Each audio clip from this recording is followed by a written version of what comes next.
really appreciate that so much. Okay, so let's go ahead and get started. The little fun name for this is Crossover's Over. What's next?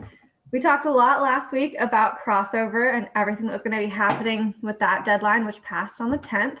And so we're here to give y'all a really big update. Before we start, just a reminder, this is a broadcast by REN. REN is a South Carolina-based network with the mission to build a movement to advance the health, economic well-being of South Carolina's women, girls, and their families. My name is Maya Ward. I use she, her pronouns, and I am REN's Communications and Development Associate, and I will toss it to Ashley to introduce herself. Hi, everyone. My name is Ashley Lito. I use she, her pronouns, and I'm the Director of Policy and Government Relations for REN. I'm really excited to be able to talk cross and crossover today. Well, so let's go ahead and get started with that. Can you actually give an explanation on what crossover is? Because there's a lot of legislative terms that float out there, but you are the expert. Yeah. So crossover is the date during the legislative year to which a bill has to leave its original body, so the place it started, and go to the secondary body to be considered in that legislative year. So we run on 2-year legislative cycles. So it's kind of a big milestone in this first year. It's kind of the indication, things that have crossed over to the other body, that's why it's crossover, because it goes across the hall, is indication that that is a big priority of the legislature. And so it's one of those big milestones, and it was very wild at the State House last week to make sure that bills crossed over. I can absolutely imagine. And so is it a set in stone, like rule-based thing, or is there any wiggle room with crossover? They set the crossover date when they set the rules. So the House and Senate actually set their rules every session at the beginning. And so they set it for April 10th of this year, but it is the same time, pretty much about a month out from the end of the session, which is known as sine die. Okay. So you said crossover is when they have to have crossed over from the original body to get to the second body. What happens for any bills that don't actually make that crossover deadline? So crossover doesn't mean a bill is dead. It means it's delayed. Okay. So there's always at the State House an exception to a rule on if a bill is like still in it's a House bill still in the House, you could still get a higher majority vote to take something up in the Senate. And that's really for emergency situations. Say we had a natural disaster, a hurricane or something comes, you need to be able to overcome that kind of hump to take care of things. So bills that we are all monitoring are not dead. They're delayed. Most of the time, they're going to be delayed until January of the next year. So, and then we're in a first year, I'll keep saying it, first year of a 2-year cycle. Once we get through next year and we get to that sine die, that's when the slate's going to get cleaned and we're going to have any bills outstanding have to get reintroduced. So we're still working. Okay, perfect. So I know hopefully people saw on our social channels and in our emails that there were a few key bills that we were pushing out there because we were like, we really want these ones to make crossover. And so can you give a little rundown of which ones made the deadline and what that and which ones didn't? Sure. I'm going to start with one that actually made crossover earlier in the session, and that's the Dignity in Pregnancy and Childbirth Act, because I don't want people to forget about it. Mm-hmm. It already has passed the House and is in the Senate and needs a subcommittee hearing in Senate Medical Affairs. And a lot of the times as we approach a crossover deadline, the other body will say, well, let's finish our business first before we take up the bills that already crossed over, because they're hitting that deadline. So now's the time to kind of ramp up asking for that Dignity in Pregnancy and Childbirth Act. And that would ensure that there's an intentional study of Black maternal health in the state of South Carolina. And that study committee would report back to the legislature and say, we must do these things. And it's good timing to have crossover happen last week for this week, because it's Black Maternal Health Week. And so it's great timing for our legislators to know that bill has crossed over, and now it's time to take action and make sure that we're taking advantage of an opportunity. So that's that one. Okay, that's one. And then we'll go into the bills that were all slugging it out to make it on crossover. The first one is family leave for state employees, providing 12 weeks of paid leave for the birth or adoption of a child for state employees. passed the House 104-4. It's a big deal. That's a big Amazing. signal that our state is ready to start supporting families so that they aren't having to choose between their health and their paycheck. It's such a great building block on some of the other successes we've had, like pregnancy accommodations and the Lactation Support Act in previous sessions. It just shows that our movement is so strong and has been educating legislators. And the more we work and talk and educate, like that is building. So I'm really excited. 104-4 is a big deal for 12 And you weeks. said that big majority is being used as a selling point for a similar legislation all across the region, which is amazing. It is amazing. I mean, we have been a leader in the South on pregnancy accommodations, on lactation support, and our partners utilize that. We love our partners in North Carolina and Tennessee and Louisiana, and they're all starting sessions or in their middle of sessions. And they're using the quotes from our floor debate. They're using the quotes from what we've been doing and testifying in their debates. And it also uses it at the federal level too for the bills that we support there. So Awesome. it's exciting. That's very exciting because yes, we are a South Carolina based organization, but these are policies that are helping, that could help everywhere. Yeah. So that's number 2. What else? Oh man, the next one felt like a really back and forth debate, and I was really, really nervous about it. It's ending the sub-minimum wage for people with disabilities. And a lot of folks don't realize that there's a carve out in the Labor Standards Act that was, passed in the 1930s. Like it's a really old law. So it's so outdated. And it allows people with disabilities to be paid pennies on the dollar, which is just completely unacceptable. And our partners at Able SC, as it's an amazing organization led by some incredible people. They are such leaders. I'm so proud to be with them, but they were able to overcome a lot of senators having conversations that felt ableist, but they were educated and just overcame it, and it passed the Senate without any dissent. So that was amazing. Awesome. It's now off to the House, and so folks really need to take action and educate their House members about how unacceptable it is to pay people with disabilities a sub-minimum wage. Yeah, we're all about equal pay, and that means equal pay for everyone. That's just discrimination at that point. So that's 3. What's number 4?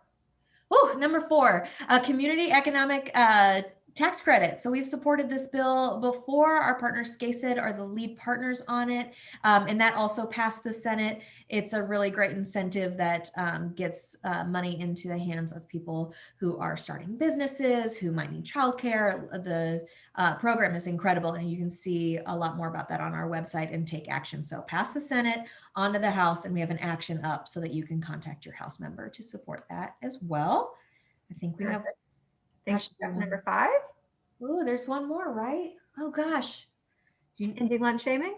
Oh, education one. I knew we were hitting all of our different demos. Mm-hmm. Ending lunch shaming. So this bill is a House bill, and I don't think I didn't realize it until Eat Smart Move More educated me on this practice. So shout out Eat Smart Move More is our partner on this bill.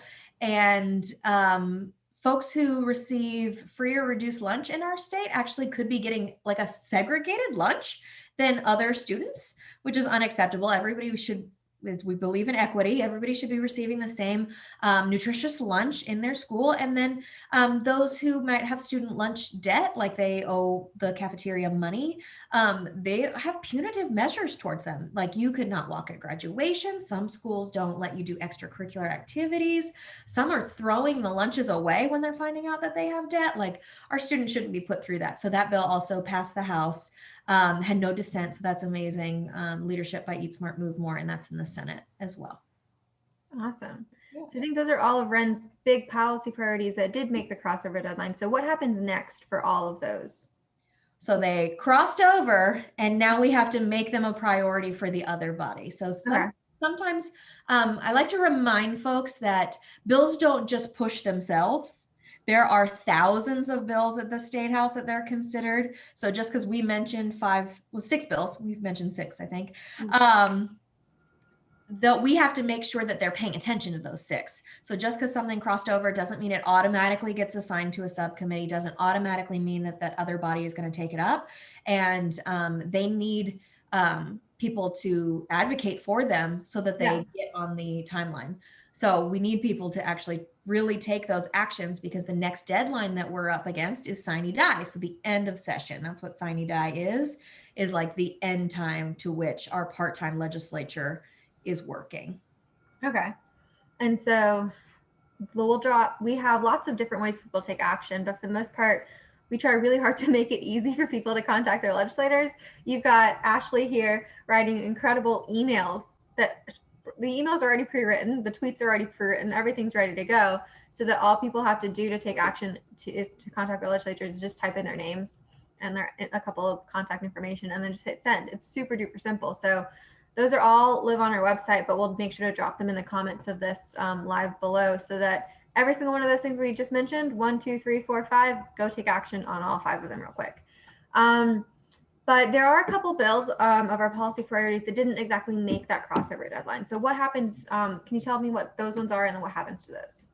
Sure. So can I tell you, we have a long list. So I'll encourage folks to look at scren.org/legislative agenda for all the bills that we support and oppose, so that you can get all the background on it, take any of the actions. But things like equal pay, we need to be working from now until January to be coalescing, to be talking to every single House member, every single senator about how important that is. Because like I said, they're not dead, they're delayed. And you can always work on policy in their original body. So say the equal pay bill, the House bill, it could still get in this last month hearings in the judiciary. We want the bill to be moved from Ways and Means to judiciary and start getting subcommittee, because the House could move it through the process and tee it up and get it ready for the Senate. Like, we can do those things if we speak out and push for those items. So I'll say equal pay. It's also a busy week for voting legislation at the State House. So we actually have an immediate need of our membership. Okay. There is a House Judiciary Subcommittee Thursday morning at 9 a.m. There's a really, really good bill on there, and then a not so good bill on there. So Ren supports one bill, so that's 3822. Hope I remembered the numbers. Usually I'm pretty good about numbers, but we'll drop it in the links below. And that is by Gilda Cobb Hunter and Wendy Brawley. And that would just take all the best practices for voting, all the good things that we brought to voting in 2020 and improve upon them for our state. And then there is 4150, which actually takes away some of the excuses you can use for our in-person absentee. So it would take away, it would raise the bar. Currently, if you're 65 and older, you have an excuse to be able to not just have to vote on in person on voting day, but they're raising it to 75, which is a lot older. Yeah, a lot older, and we're still in a pandemic. So those older folks, though, if people are getting vaccinated, I mean, it is still something for consideration that people need to be aware of, as well as taking away some of the listings. And the one that I really want to flag for folks is that they took away the excuse if you're a caregiver. And everybody, hopefully everybody knows that Ren is very much focused on trying to support caregivers. And so to take away a caregiver's ability to access the vote is just kind of abhorrent.